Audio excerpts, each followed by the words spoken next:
V9 న్యూస్కి స్వాగతం. ఇప్పుడు హెడ్లైన్స్. విశాఖ ఆర్టీసీ కాంప్లెక్స్ వద్ద గొల్లపాలెంలో పోలమ్మ అమ్మవారి జాతర మహోత్సవం ఘనంగా జరిగింది. భక్తులు భక్తి శ్రద్ధలతో తెల్లవారి నుండే క్యూ లైన్లో వేచి ఉన్నారు. అమ్మవారు మహిమగలదని, మహోత్సవాలు ఎన్నో ఉన్నాయని కోరిన కోరికలు తీర్చే తల్లిగా పోలమ్మ అమ్మవారు గొల్లపాలెం ప్రసిద్ధి.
ఆలయం ఒక డొనేషన్ కలెక్ట్ చేస్తారు.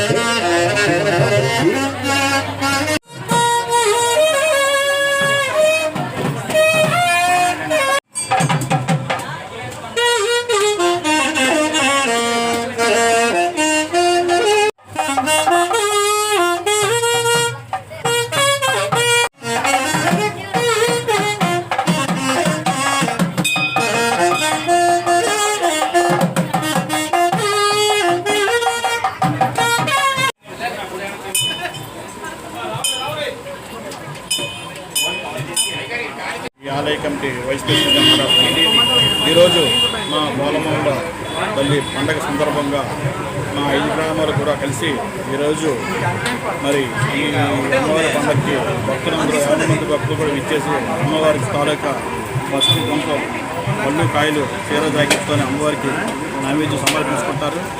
మరి అమ్మవారి ఆశీర్వాదం వల్ల ఇక్కడికి వచ్చే భక్తులు ప్రతి ఒక్కరికి అమ్మవారి ఆశీర్వాదం ఉండాలని మనస్ఫూర్తిగా కోరుకుంటున్నాము. అలాగే చల్లని తల్లి మాకు మా మా మా 5 గ్రామాలకి మా ఎలవేలు తల్లి, మా పోలమ్మ తల్లి ప్రతి సంవత్సరం చూతా తప్పకుండా ఈ కార్యక్రమం చేస్తాము. ఈ కార్యక్రమంతో పాటు అన్నదాన కార్యక్రమం కూడా, అన్నదానంలో ప్రత్యేకంగా మేము అమ్మవారికి పూజ అయిపోయిన వెంటనే మళ్ళీ మా మంచి రోజు చూసుకుని ఇంకొక 5 రోజు 6 రోజు చూసుకుని అమ్మవారి కార్యక్రమం కూడా భోజనాలు కూడా ఇక్కడ ఏర్పాటు చేయడం జరుగుతుంది కమిటీ తరఫున.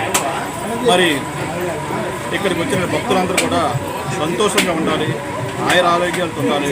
అమ్మవారి ప్రసాదాలు తీర్థ ప్రసాదం స్వీకరించి అమ్మవారిని దర్శించుకొస్తుందని మనస్ఫూర్తిగా కోరుకుంటున్నాను. అన్నదానంలో స్పెషల్ చెప్పడంలో వైట్ రైస్ ఉంటుంది, సాంబారు, చికెన్ కర్రీ ఉంటుంది, chicken curry, biryani, white rice, sambar. అలాగే ఇప్పుడు అమ్మవారికి ఏదైతే పెట్టాలో నైవేద్యం కూడా ఆ విధంగా భక్తులందరూ కూడా ఇక్కడ అన్నదానానికి భారీ ఎత్తున సుమారు ఎంతమంది వస్తారు?